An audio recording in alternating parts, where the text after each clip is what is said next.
नमस्ते। आप सभी विद्यार्थियों का एक बार फिर से ऑनलाइन क्लासेस में स्वागत है। आज हम कक्षा सप्तमी के पाठ 4 ऊष्मा के प्रश्न उत्तर करेंगे। प्रश्न नंबर 1, प्रयोगशाला तापमापी तथा डॉक्टरी थर्मामीटर के बीच समानताएं तथा अंतर लिखिए। उत्तर। समानताएं। फर्स्ट पॉइंट, दोनों में लंबी, बारीक तथा एक समान व्यास की कांच की नली होती है। सेकंड पॉइंट, दोनों के बल्ब में पारा भरा होता है। अंतर।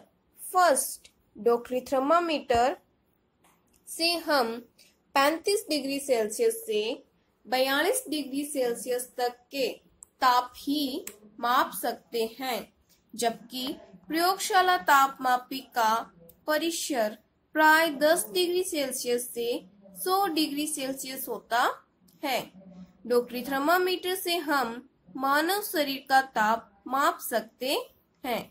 प्रश्न नंबर 2, ऊष्मा चालक तथा ऊष्मारोधी, प्रत्येक के 2 उदाहरण दीजिए। आंसर्स। ऊष्मा चालक एल्यूमीनियम, लोहा। ऊष्मारोधी लकड़ी एवं प्लास्टिक। प्रश्न नंबर 3, रिक्त स्थानों की पूर्ति कीजिए। क, कोई वस्तु कितनी गर्म है इसकी जानकारी डेस्क द्वारा प्राप्त होती है, तो इसका आंसर हो जाएगा ताप। किसके द्वारा होती है? ताप के द्वारा।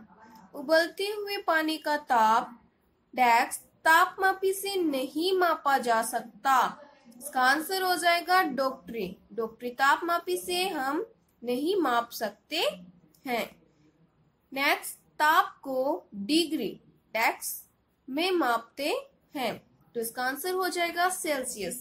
ताप को डिग्री सेल्सियस में मापते हैं। बिना किसी माध्यम द्वारा ऊष्मा स्थानांतरण के प्रक्रम को डेस्क कहते हैं, इसका आंसर हो जाएगा विकिरण। विकिरण बिना किसी माध्यम के ऊष्मा का स्थानांतरण करता है। स्टील की एक ठंडी चम्मच गर्म दूध के प्याले में रखी गई है।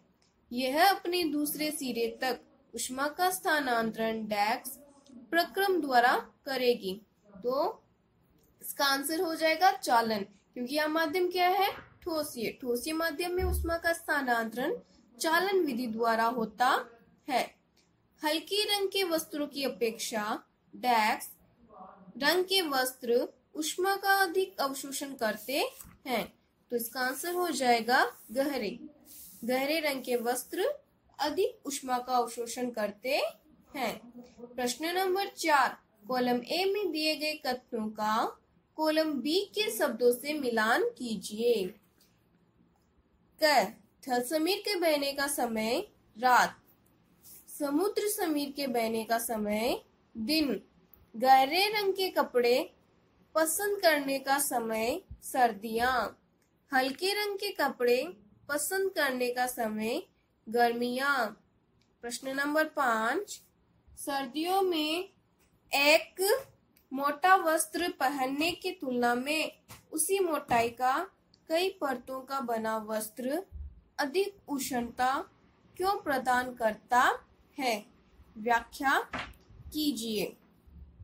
सर्दियों में एक मोटा वस्त्र पहनने की तुलना में उसी मोटाई का कई परतों का बना वस्त्र अधिक उष्णता प्रदान करता है, क्योंकि समान मोटाई के कई परतों के वस्त्र के रेशे के बीच वायु फंसी या ट्रैप रहती है। यह वायु शरीर की ऊष्मा को ठंडे परिवेश की ओर विकिरित होने से रोकता है। यह अतः उसे उष्णता का अनुभव होता है। प्रश्न नंबर 6, चित्र को देखिए, अंकित कीजिए कि कहाँ कहाँ चालन, संवहन, विकिरण द्वारा ऊष्मा स्थानांतरित हो रही है। उत्तर। चालन, आप देखो चित्र में देख रहे हो, तो इसका चालन का जो आंसर है वह है चालन बर्नर से पानी तो क्यों? क्योंकि चालन विधि जो है वो ठोस या माध्यम में ऊष्मा का स्थानांतरण करती है। नेक्स्ट है संवन। संवन पानी के अंदर, क्योंकि संवन के अंदर द्रव्य एवं गैसीय दोनों माध्यम के अंदर ऊष्मा का स्थानांतरण होता है, तो वह दोनों माध्यम पानी के अंदर उपस्थित है। नेक्स्ट है विकिरण। विकिरण बर्नर से बर्तन, क्यों? जहां कोई भी माध्यम उपस्थित नहीं होता है वहां कौन सी विधि के द्वारा ऊष्मा का स्थानांतरण होता है? विकिरण के द्वारा। प्रश्न नंबर 7, गर्म जलवायु के स्थान पर यह परामर्श दिया जाता है कि घरों की बाहरी दीवारों पर सफेद पेंट किया जाए, व्याख्या कीजिए। उत्तर, गहरे रंग की अपेक्षाकृत अधिक ऊष्मा अवशोषित करते हैं, इसीलिए सर्दियों में गहरे रंग के वस्त्र पहनना हमें सुखद लगता है। हल्के रंग के कपड़े ऊष्मीय विकिरणों के अधिकांश भाग को परावर्तित कर देते हैं, इसलिए गर्मियों में हल्के रंग के वस्त्र अधिक आरामदेह लगते हैं।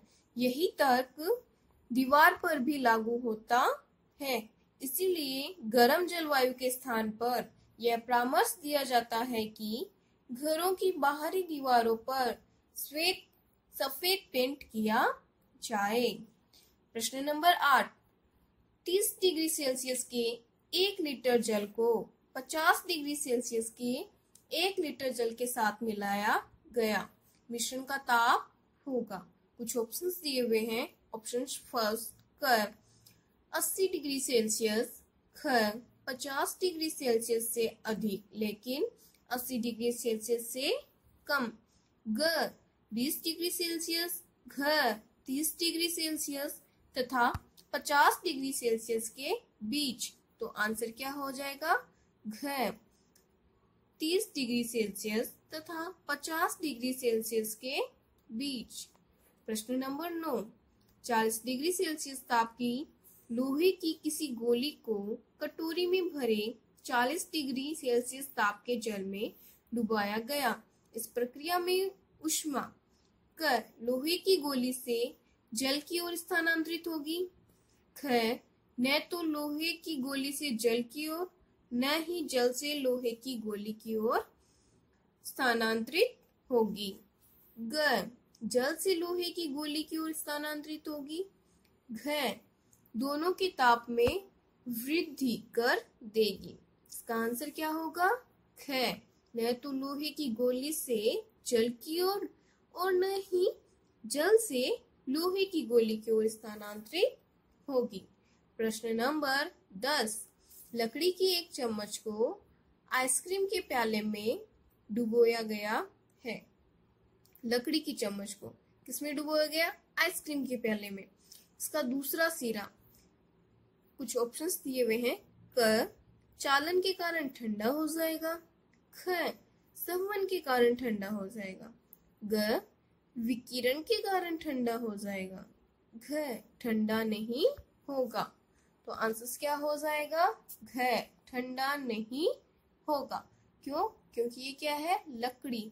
लकड़ी के अंदर जो आइसक्रीम के प्याले में जो सिरा डूबा हुआ है वही ठंडा होगा, दूसरा सिरा ठंडा नहीं होगा।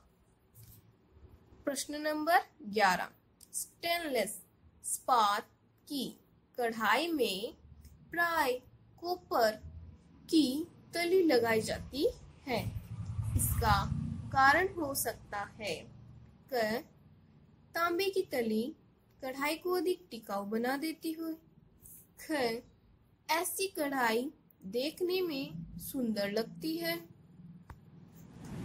ग स्टेनलेस इस्पात की अपेक्षा तांबा ऊष्मा का अच्छा चालक है, घ स्टेनलेस इस्पात की अपेक्षा तांबे को साफ करना अधिक आसान है।